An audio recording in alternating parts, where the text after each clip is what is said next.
Hey guys, what's going on? It's Arrow. Before we begin, I want to say that I am a bit nervous since this is the first time I've ever posted to the Minecraft subreddit, and also that constructive criticism is very, very appreciated because I want to get this to be as viable as possible. So if you have an idea or you have a constructive comment, then please post it down below. I appreciate that very much. So today I'm going to be showing you guys my UHC inspired pitfall trap. And the reason it's inspired by UHC is because I've never really seen a trap work in UHC before. I believe one has worked before, but I can't quite remember it. And to be honest, traps never really go on in UHC very much, but people tend to talk about it a lot. However, I feel they don't really want to waste their time on something that won't necessarily pan out. Okay, so before we begin and I show you the trap, I want to mention two things that I've seen a lot in UHC that tend to make this trap a little more viable. First thing, people tend to look around a lot as opposed to looking at their feet just because you don't usually expect a trap. Just because it hasn't been used very much in UHC before, and because, I mean, you're looking out for players, you don't want to get ambushed. So it's understandable that they're looking around. In fact, it's probably the best thing to do, but it does leave them open to traps like this. Another thing I've seen, which is not very necessary in my opinion, is that people tend to sprint around a lot when they're playing UHC. I have a feeling it's because they get antsy and they're kind of, panicking because they're playing UHC and you don't want to die and you kind of have to be fast on your feet with everything and more or less hyper while you're playing the game. But that's a bad thing. It's kind of a bad habit. There may be some pros to it, however, I have not really thought of any. And I'm not trying to bash the Minecrackers in any way at all. I'm just pointing out my opinions. So basically, here's the trap. First thing I want to mention is that people are usually going to take the path of least resistance. So this trap works really well in the desert biome because there are cactuses. And where there are cactuses, you're not going to walk because that's just plain stupid. Why would you do that? You would lose health, and that kind of defeats the purpose of UHC because you're going to die.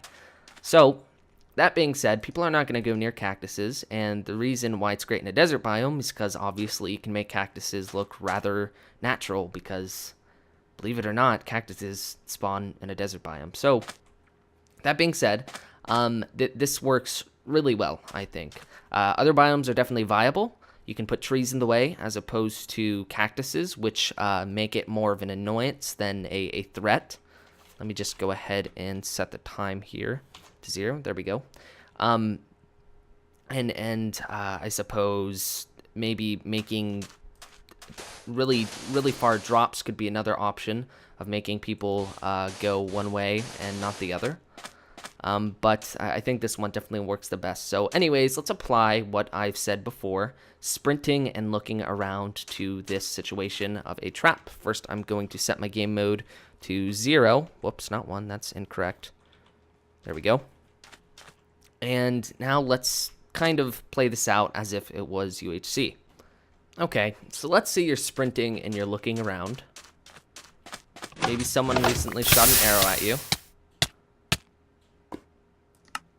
And then that happens. To be fair, I kind of catered this to look a little better on camera. However, this trap is very, very adjustable. This is pretty much the smallest you can make it. And the larger you make it, the more of a chance you have someone to fall down it.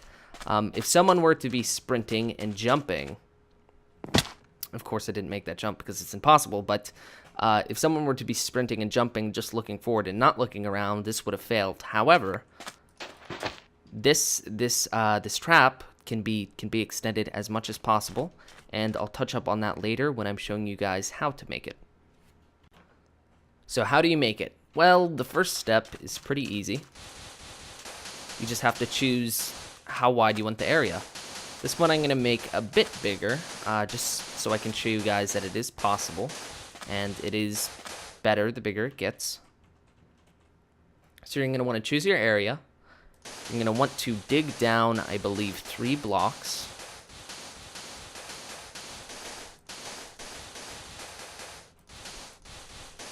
And after you've done that, you're going to want to do something I like to call the sign trick, which I do not think in any way I've made up. I did discover it on my own, but I believe someone else has come up with it by now.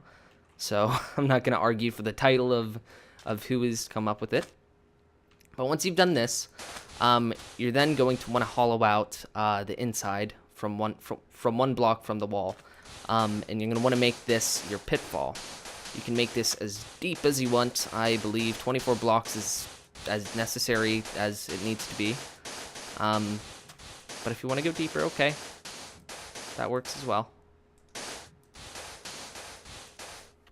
There we go. That should do the trick. I believe this is 24 feet deep, and by feet, I mean blocks. So now I'm going to show you the sign trick.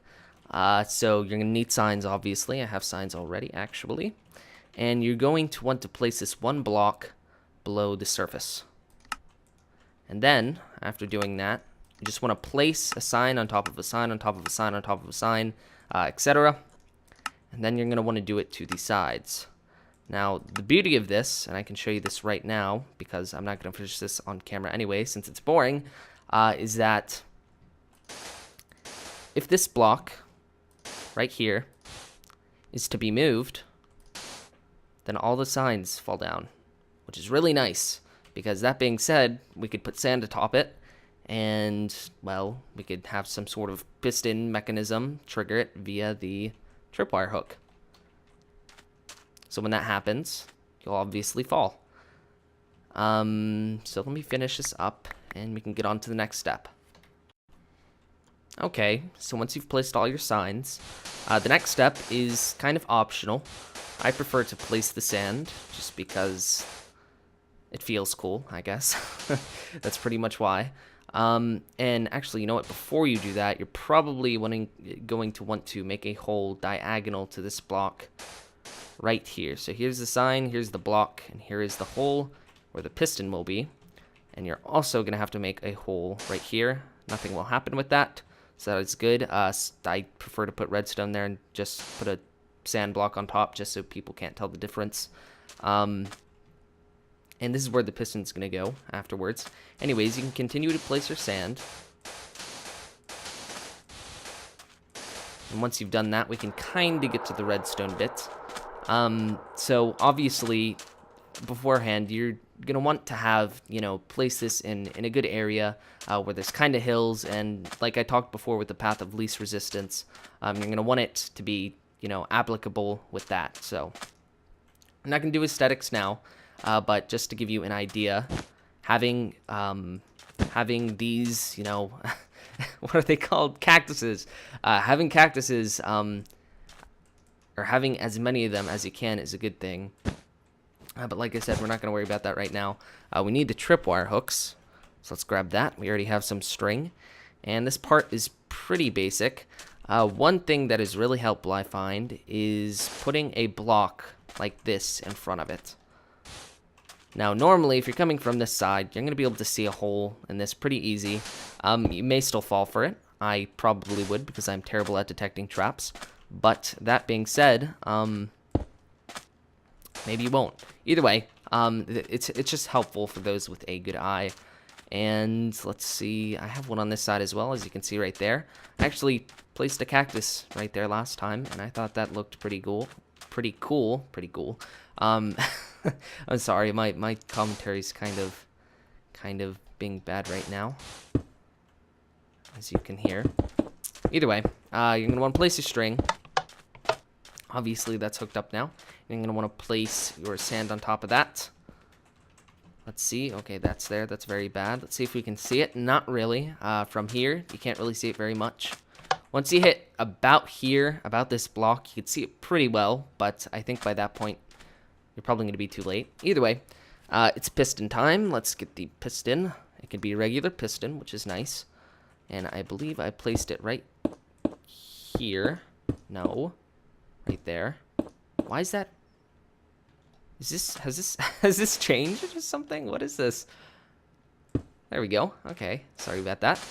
And now you're gonna want to kind of make a line for the redstone and have it line up with the tripwire hook. I believe the tripwire hook it's right there. Okay, so have to put this here. I believe that'll work. Let's just go ahead and test it. No, that did not work. Okay, has to be a block higher, I believe. And now, will it work? I'm confused. I'm very confused. Maybe it's this block. It is this block. Haha, now will it work? Okay, sorry about that. Oh, man. Okay, you can place sand above redstone, which is really nice, except for on corners, so don't do that. But right here, it's fine.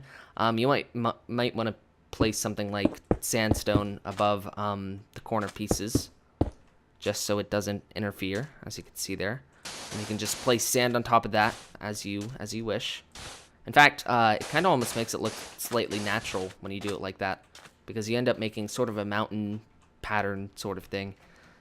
But anyways, you're going to continue with your redstone. Okay, I've placed it there. I'm going to make it go all the way to here. And now this piston is basically primed to knock the signs out of the way. Now, one thing I forgot to do is place the lava. That isn't crucial necessarily, but I'm going to place it anyways. All you need to do is get to lava. Lava's pretty easy to come by in UHC. You're usually down to lava level, I would say, or where lava is most popular at least. Oh no, I did not mean to do that yet. You're going to want to place more signs here, just so the lava can kind of ride on top of it. That is the goal here. Because if you do that, let's say they do go through the pitfall, and they have something like feather falling, at least they'll burn a bit before they fall, and that'll just hurt them even more, even if they don't die, which is a good thing in this case. So now it's aesthetic time. You're going to want to put cactuses anywhere you see fit. Don't make them too spammed, I would say, but put a good bit of them. You don't want people coming through here. You might even want to make them a bit higher. If someone is really looking for a trap, they might think, oh, there is a one high cactus. Either someone hasn't been here or someone has placed cactuses, and they might get kind of paranoid about that, which is never a good thing. So there we go. Just kidding, we forgot one very important thing, and I don't know how I managed to forget this, to be honest. But you're going to want to put lava in each corner, depending on the size, obviously. And hopefully that'll meet up in the middle. Maybe not. Okay, we'll put one more. Will that do it? No? Maybe one more over here. I want to cover it completely, just to make sure. Lava's pretty easy to come by, as I mentioned before, in UHC. Okay, hello creeper. So why don't we test this out? If I'm at a full sprint, hopefully this will work. Whoa, that's right. I changed game mode. Oh my god. Okay, ignore it. Just ignore that. Okay. Okay. To be honest, I shouldn't have died there. But I did because I'm very bad at the game. Usually, I believe the sand will not put out the lava instantly. And it's weird. You kind of fall in the sand. You fall with it and you fall in the sand. Kind of like, here, I can show you real quick. Like this. You're kind of in it. And for some reason, the lava's kind of still there. It's kind of hard to explain. So usually that'll happen. But once again, you can just keep extending this. Based on how effective you want it to be.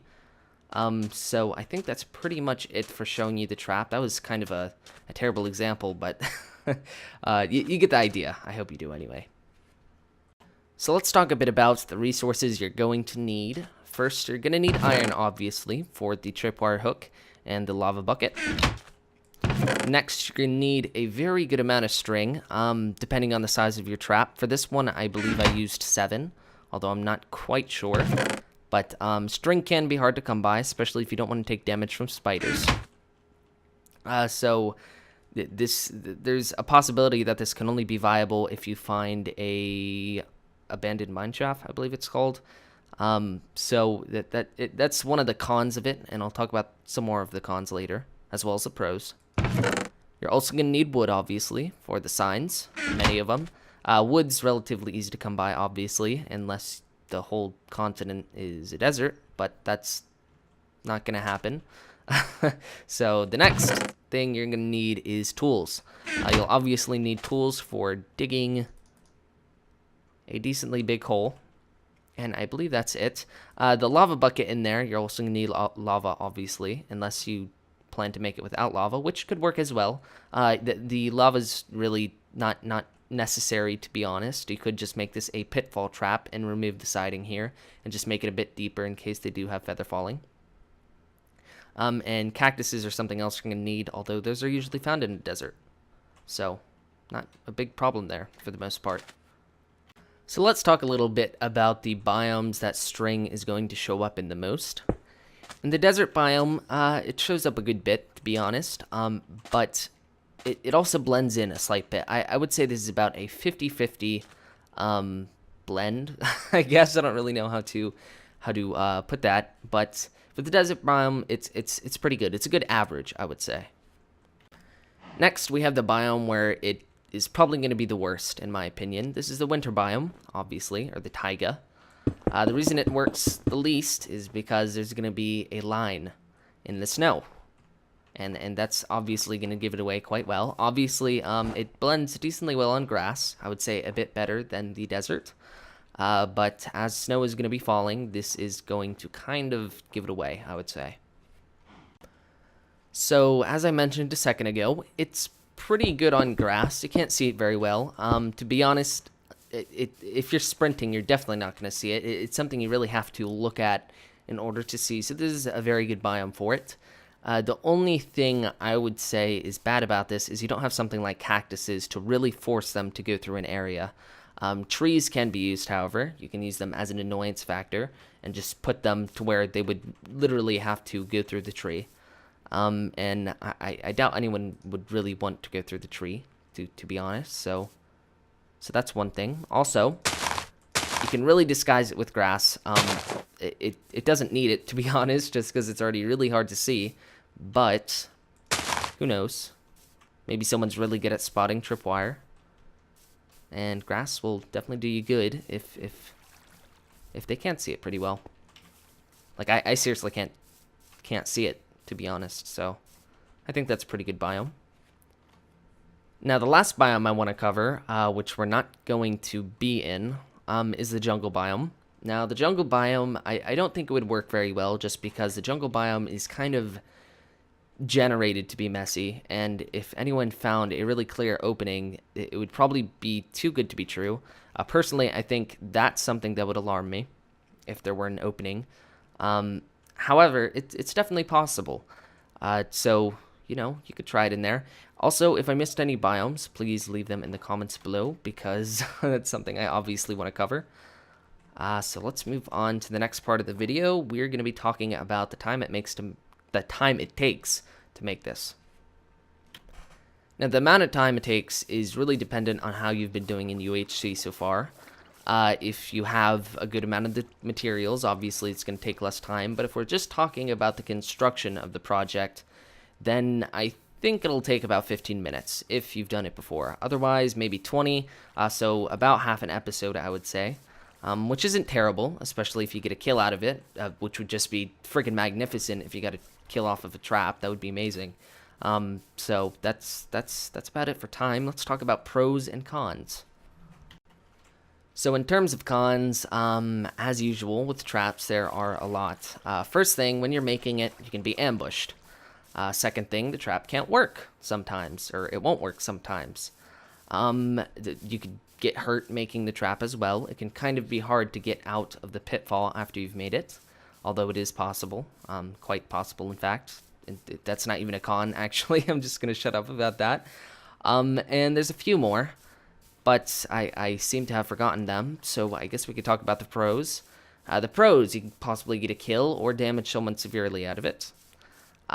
It's cool, I guess, in my opinion. I love traps, and if I were to be playing UHC, I would definitely try a trap out, just because I just love the concept behind a trap. It's very cool, in my opinion. So that's pretty much it for the pros and cons for the video. And it's also the end of the video. So I hope you guys enjoyed. If you have any comments or constructive criticism, or anything really, put it down in the comments below. I will be sure to answer it / read it. And to my subscribers, sorry if my commentary kind of sucked this episode. Like I said, I'm kind of nervous because it is my first time uploading to the Minecraft subreddit. So yeah, that's pretty much it. I hope you guys enjoyed the video. Have a nice day, and I'll see you guys next time.